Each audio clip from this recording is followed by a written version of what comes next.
If good health is the true measure of happiness, good fitness is essential for the ideal lifestyle. Welcome, ladies and gents, to the only show on Indian television that will show you how to get fit fast. Welcome to the Men's Health and Women's Health Show.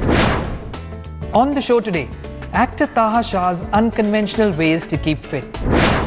Organic food markets move out of American shores, hit India with a vengeance. And master physio Dr. Gerd Mueller shows you how to banish pain forever. First up is a young Bollywood star whose fitness routine is as unconventional as his choice of films. Taaha Shah is into parkour, calisthenics and bodyweight training that don't give him the bulk of a bodybuilder, but they make him look very athletic and very attractive indeed. Let's find out how.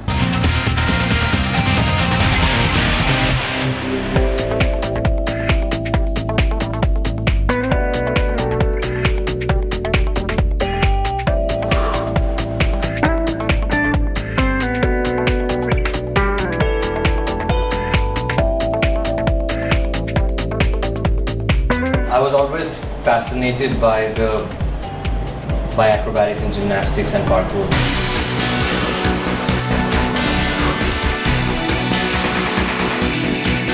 Parkour, you can hurt yourself. So therefore I decided that I want to learn this for film. And therefore I need to be able to do it. I don't need to do it.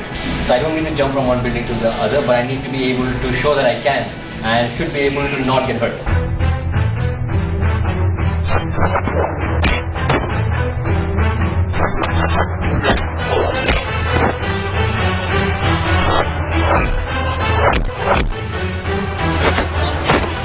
I started this to be able to make my body agile, increase my endurance, increase my flexibility, increase my strength, increase my focus, concentration. So all this comes together with my workout.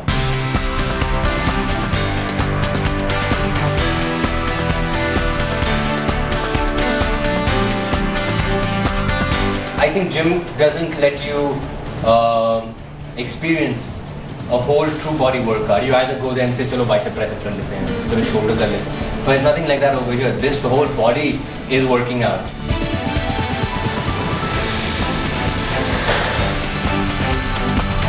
It's not about 100 hours of workout every day. It's not like that. It's not like that. It's just about dedicated workout, and it's about managing your diet. So six packs is really like it's a scientific thing to get it, really, right? It's not that, and 20% is workout, 80% is food. For me, abs, shoulders, muscles, everything is a byproduct of what I do.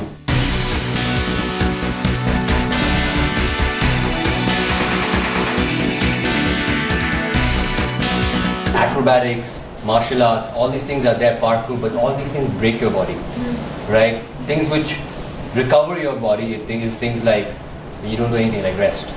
You really need to rest. People forget to rest. Eat your veggies. Brown rice. I eat whatever I want. I eat my mutton, I eat everything. With all the masalas put, everything, no problem.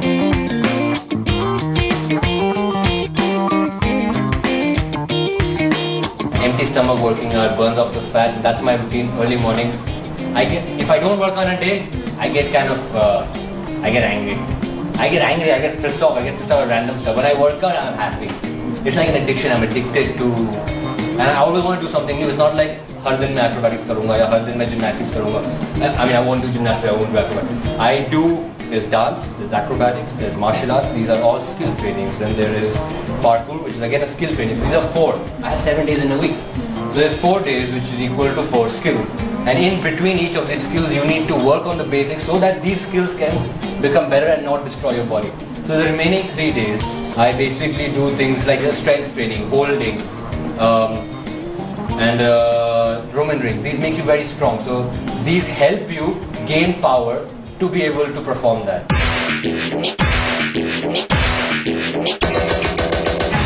Carbs will give you energy and fat. Fiber will give you your nutrition, your minerals, your vitamins, your vegetable, basically fiber. And then your protein, which is like for me it's my non-veg. I love my non-veg. For other people, they don't like that. They like vegetarian foods, like soya beans, soya chunks, dal, broccoli, other things, right? Dairy products avoid. I avoid flour. I avoid even whole wheat. All this is, they just say whole wheat. No, nothing, all these things stick to your body, not good. Rice, I don't eat. Brown rice, carbs, I do eat. I tend to skip or not avoid carbs in the night. I tend to eat 3-4 hours before I sleep.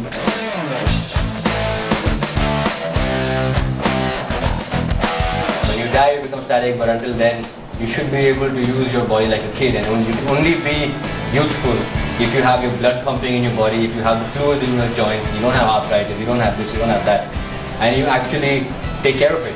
So it's a step-by-step process for you to take care of. My goal is to be able to, it's just to be able to just keep expanding and just getting better and better. There's no end goal, it's just keep going.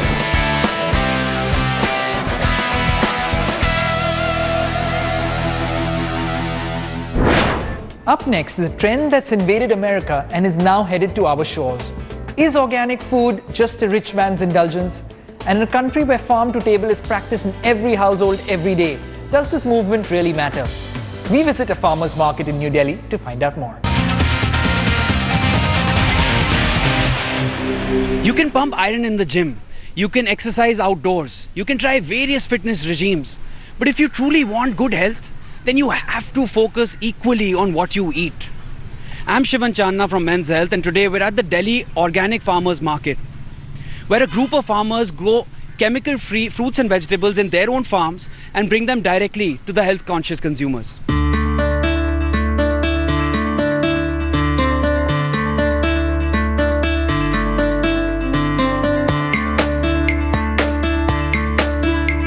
Here you get all the producers, you get your vegetables, your fruits, then your bread, your milk, your snacks, your spices, your staples like cereals and pulses and everything. So this is a one place where you get to know your farmers, you get genuine produce.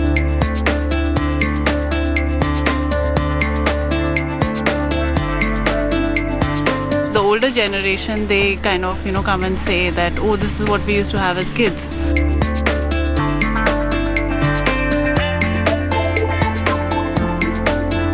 I believe that whatever I spend should go directly to the growers.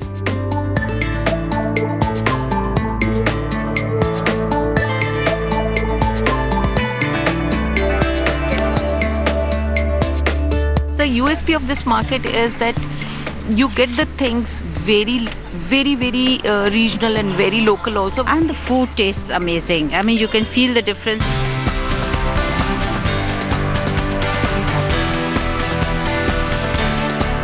We wanted to eliminate middlemen, and we wanted to give a face to farmers, and we wanted customers to know that what their farmers are doing in their fields, what are their difficulties.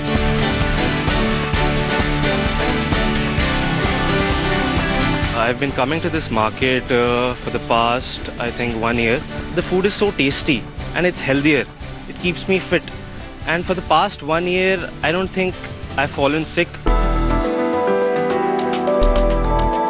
But this is just one side of the story, as many of us still continue to buy our ration from the vendor close to our place without even realizing what is actually being sold to us. Now, what sort of chemicals are injected into our foods? And is an organic diet even really better for us? Let's find out.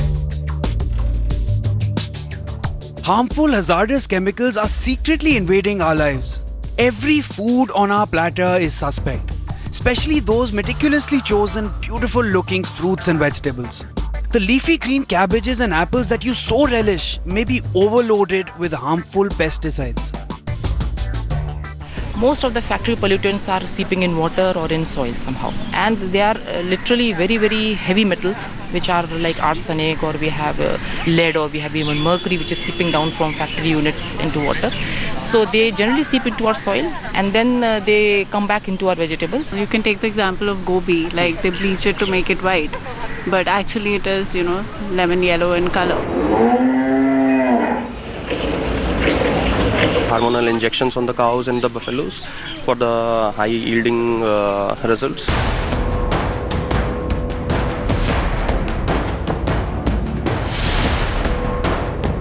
plus use of formalin and other preservatives because of the lack of cold storages to preserve the milk. And another thing, the use of synthetic milk in the normal milk to increase the quantity, to increase the volumes. Apart from this, there are a lot of detergents, synthetic chemicals, urea is used. So all these factors are like whatever we are drinking, it's a kind of white poison. These chemicals are hampering with our genes. They are fiddling with our DNA. So even if we are not finding the ill effect of these chemicals now, the chances of second and third generation having medical diseases, neurological disorders, physical disabilities, then these are very high. So is there a way to avoid this cocktail of chemical poisons present in commercially grown food? Everyone's just looking for cures, no one's looking for prevention. So it's much clearer that we have to move towards reducing chemical load, move towards the normal foods, which is safe for birds, which is safe for insects. That's the food that's actually safe for us. Organic जो होता है वो तो हमारे पहाड़ों पे 200 kilometre ऊपर चढ़ के होता है, लेकिन ये हमारा नेचुरल फूड है जिसको हम विदाउट केमिकल और विदाउट पेस्टिसाइड पैदा करते हैं. One of the questions which comes to a lot of people, I mean, in their mind is to, how different organic could be, compared to any inorganic. I'll just show you pepper. Now, if you look at this pepper, this is not the regular kind of pepper which normally people would buy in the marketplace. Now, this has got some kind of in some ways you could call it a deformity.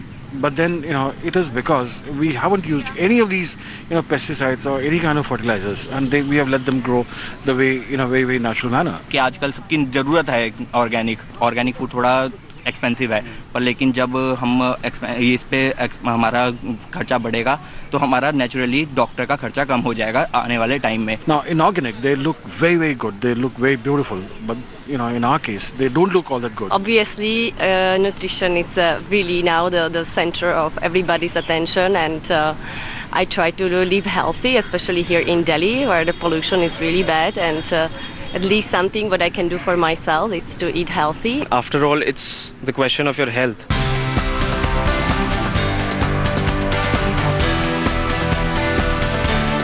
Certainly, making a commitment to healthy eating is a great start towards a healthier life. And buying organically grown food, free of harmful chemicals, bursting with more nutrition and taste, is a direct vote for health.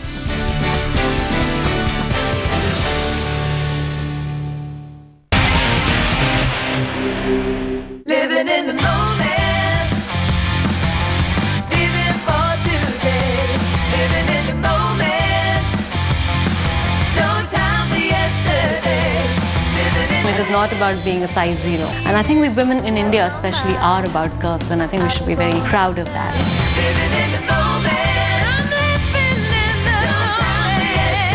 You need to watch what you eat. You are what you eat. So definitely reduce all your oily, your fried, your sugars and all your carbs. Ideally, about 5 hours before you go to sleep, you shouldn't be eating anything. 5 hours at least. It's a kind of a rule that I would follow, because that's when your body starts to use all the fat in your body when you're sleeping. So, and of course, all that good old fasting. I think there's a lot of sense in that. You can go back to following that and pick up a sport. If you don't enjoy going to a gym, you can probably swim, you can play tennis, you can play squash. Just stay active, and I think that's good. After matters of the heart, pain is the most debilitating emotion known to man. Starting today, we have renowned spine specialist Dr. Gerd Mueller giving us an exercise or two every weekend on how to banish pain forever.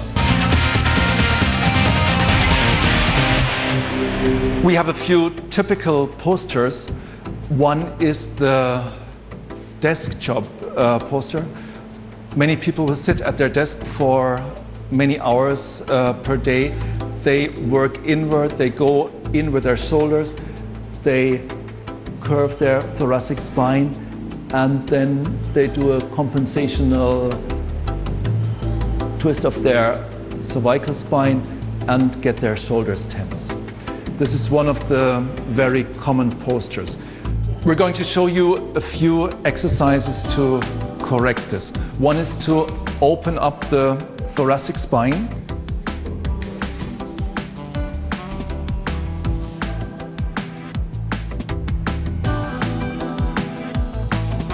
This is to bring the shoulder blades together and stretch and strengthen the thoracic spine. The lumbar spine can be in a neutral position and the head also stays in a neutral position. And we do that in a very nicely dynamic way. Very good. This is a nice dynamic exercise for training the extensors of the thoracic spine and for getting the shoulder blades back as a balancing exercise against this inward motion. So we go out.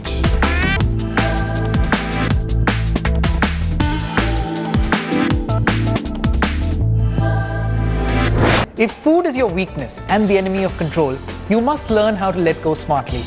Our restaurant spy steps into a dessert parlor today and shows you how.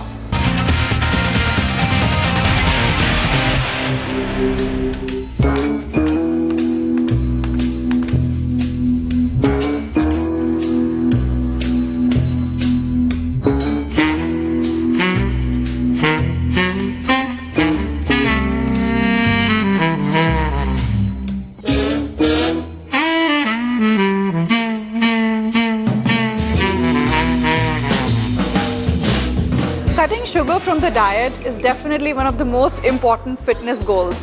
But how easy is it to skip the sweet temptation? Today, I'm at Radisson Blu and let's see what are my options here for desserts.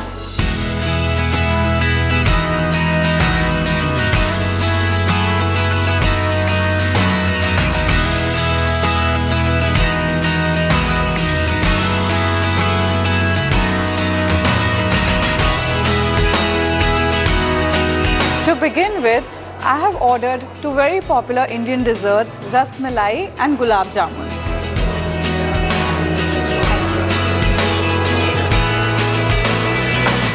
Ras Malai and Gulab Jamun can give you about the same amount of calories. But even while picking your dessert, look beyond calories and focus on quality as opposed to just the quantity of dessert. Ras Malai gives you protein as opposed to Gulab Jamun, which is much higher in sugar.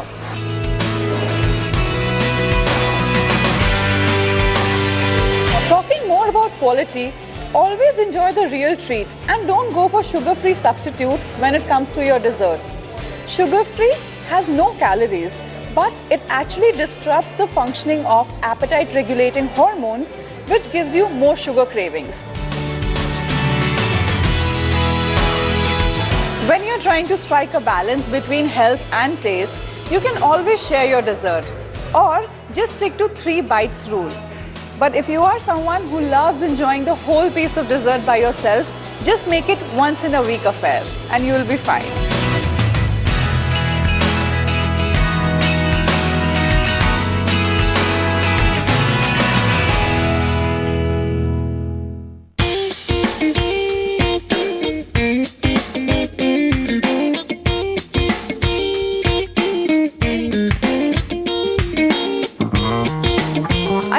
A choice of chocolate fruit tart and a chocolate cake. A chocolate fruit tart could be a very smart way of practicing portion control. It can satisfy your sweet chocolate craving in lesser calories, lesser sugar and lesser fat as compared to a chocolate cake.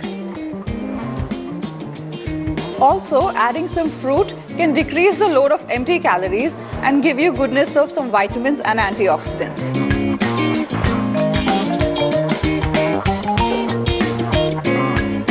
When you're indulging in your dessert, the timing is also very important. You should have your dessert when you're more active. So it could be the first half of your day or about an hour before your workout. Extra sugar and insulin in your blood before workout can actually help you increase your metabolism. But you should never skip your main meal just to enjoy your dessert.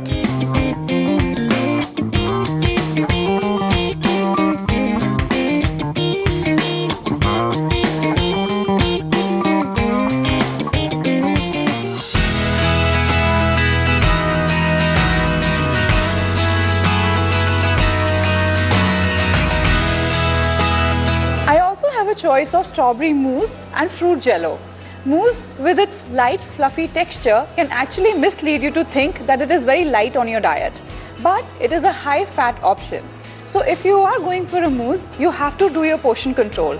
But a better option would be going for a fruit jello, which has low fat and less calories.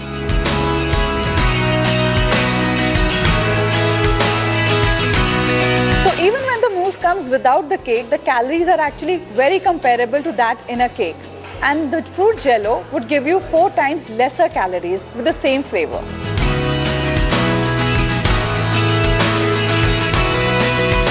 Guilt is more fattening than any dessert. So when you are having your dessert, pick your occasion and really enjoy when you're indulging. Delete the hidden sugars from your diet, such as salad dressings, breakfast cereals, and also the liquid sugar like fruit juices, aerated drinks.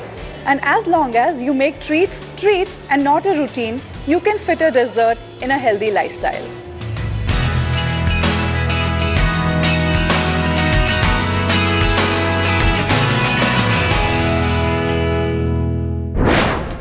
With that, it's time to wrap yet another episode. For more regular updates, follow me on Twitter and Instagram at Jamal Sheikh and on Facebook at Jamal S. Sheikh. And do keep that fit lifestyle going, for you know, we'll never be happy with your fit, not until you're at your fittest.